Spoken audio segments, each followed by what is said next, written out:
The learning outcome 1 is how do we know that forces are present? Well, we can recognise it because forces can change the shape, the speed, and the direction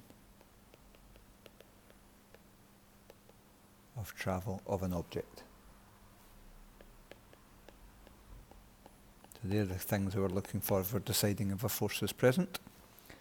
And some examples of these. So first of all, changes in shape. We looked at squeezing a foam ball. Another example that came up was rolling pastry. So if you've got a lump of pastry and you use a rolling pin to flatten it out, you're changing its shape by applying a force. For changes in speed, we have a car accelerating. Okay, so when you press the accelerator pedal and the car gets faster, that's a change in speed. Or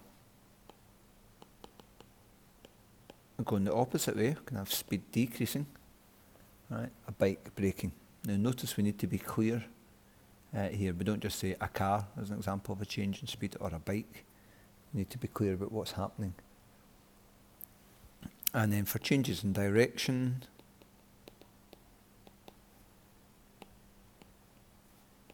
kind of examples to come up with a leaf being blown by the wind. Might change direction. Or an aeroplane turning.